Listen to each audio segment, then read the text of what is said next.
بسم اللہ الرحمن الرحیم۔ السلام علیکم ورحمۃ اللہ وبرکاتہ۔ نبی کریم صلی اللہ علیہ وآلہ وسلم پر وحی کا ابتدائی دور اچھے سچے پاکیزہ خوابوں سے شروع ہوا۔ آپ صلی اللہ علیہ وآلہ وسلم خواب میں جو کچھ دیکھتے وہ صبح کی روشنی کی طرح صحیح اور سچا ثابت ہوتا۔ پھر من جانب قدرت آپ صلی اللہ علیہ وآلہ وسلم تنہائی پسند ہو گئے اور آپ صلی اللہ علیہ وآلہ وسلم نے غار حرا میں خلوت نشینی اختیار فرمائی اور کئی دن اور رات وہاں مسلسل عبادت اور یاد الہی و ذکر و فکر میں مشغول رہتے۔ جب تک گھر آنے کو دل نہ چاہتا تو شاہ ہمراہ لیے ہوئے وہاں رہتے، تو شاہ ختم ہونے پر ہی اہلیہ محترمہ حتیجہ رضی اللہ تعالیٰ عنہا کے پاس تشریف لاتے اور کچھ توشہ ہمراہ لے کر پھر وہاں جا کر خلوت گزرے ہو جاتے۔ یہی طریقہ جاری رہا یہاں تک کہ آپ صلی اللہ علیہ وآلہ وسلم پر حق منکشف ہو گیا اور آپ صلی اللہ علیہ وآلہ وسلم غار حرا ہی میں قیام پذیر تھے کہ اچانک جبرائیل علیہ السلام آپ صلی اللہ علیہ وآلہ وسلم کے پاس حاضر ہوئے اور کہنے لگے کہ اے محمد پڑھو۔ آپ صلی اللہ علیہ وآلہ وسلم فرماتے ہیں کہ میں نے کہا کہ میں پڑھنا نہیں جانتا۔ آپ صلی اللہ علیہ وآلہ وسلم فرماتے ہیں کہ فرشتے نے مجھے پکڑ کر اتنے زور سے بہنچا کہ میری طاقت جواب دے گی، پھر مجھے چھوڑ کر کہا کہ پڑھو۔ میں نے پھر وہی جواب دیا کہ میں پڑھا ہوا نہیں ہوں۔ اس فرشتے نے مجھ کو نہایت ہی زور سے بہنچا کہ مجھ کو سخت تکلیف محسوس ہوئی، پھر اس نے کہا کہ پڑھ۔ میں نے کہا کہ میں پڑھا ہوا نہیں ہوں۔ فرشتے نے تیسری بار مجھ کو پکڑا اور تیسری مرتبہ پھر مجھ کو بہنچا، پھر مجھے چھوڑ دیا اور کہنے لگا کہ پڑھو اپنے رب کے نام کی مدد سے جس نے پیدا کیا اور انسان کو خون کی پھٹکی سے بنایا، پڑھو اور آپ کا رب بہت ہی مہربانیاں کرنے والا ہے۔ بس یہی آیتیں آپ صلی اللہ علیہ وآلہ وسلم جبرائیل علیہ السلام سے سن کر اس حال میں غار حرا سے واپس ہوئے کہ آپ صلی اللہ علیہ وآلہ وسلم کا دل اس انوکھے واقعہ سے کانپ رہا تھا۔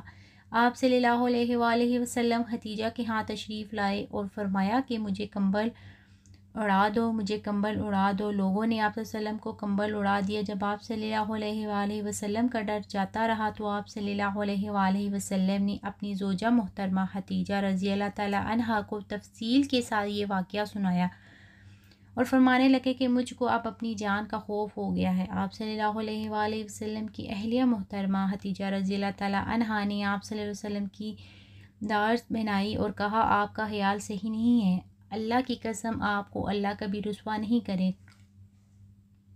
آپ تو اخلاق فاصلہ کے مالک ہیں، آپ تو کنبہ پرور ہیں، بے کسوں کا بوجھ اٹھانے اپنے سر پر رکھ لیتے ہیں، مفلسوں کے لیے آپ کماتے ہیں، مہمان نوازی میں آپ بے مثال ہیں اور مشکل وقت میں آپ امر حق کا ساتھ دیتے ہیں۔ ایسے اوصاف حسنہ والا انسان یوں بے وقت ذلت و خواری کی موت نہیں پا سکتا۔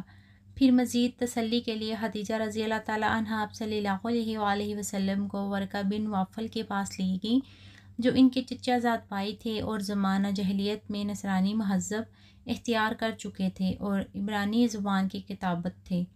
چنانچہ انجیل کو بھی حسب منشائے خداوندہ عبرانی زبان میں لکھا کرتے تھے۔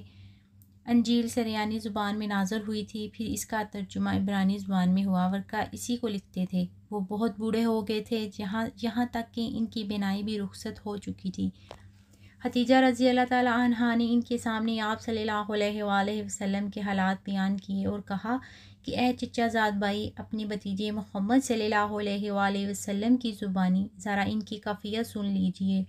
وہ بولے کہ بھتیجے آپ نے جو کچھ دیکھا ہے اس کی تفصیل سناؤ۔ چنانچہ آپ صلی اللہ علیہ وآلہ وسلم نے از اول تاخر پورا واقعہ سنایا، جسے سن کر ورقہ بے اختیار ہو کر بول اٹھے کہ یہ تو وہی ناموس معزز رازدان فرشتہ ہے جسے اللہ نے موسیٰ علیہ السلام پر وحی دے کر بھیجا تھا۔ کاش میں آپ کے اس عہد نبوت کے شروع ہونے پر جوان عمر ہوتا، کاش میں اس وقت تک زندہ رہتا جب کہ آپ کی قوم آپ کو اس شہر سے نکال دے گی۔ رسول صلی اللہ علیہ وآلہ وسلم نے یہ سن کر تعجب سے پوچھا کہ کیا وہ لوگ مجھ کو نکال دیں گے، حالانکہ میں تو ان میں صادق و امین و مقبول ہوں؟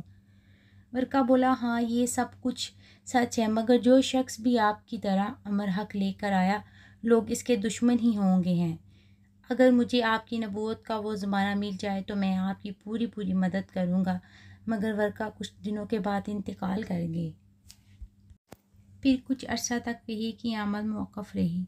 ناظرین، اگر آپ کو یہ ویڈیو اچھی لگی تو لائک کریں، میرے چینل کو سبسکرائب کریں اور دعاؤں میں یاد رکھیں۔ السلام علیکم ورحمۃ اللہ وبرکاتہ۔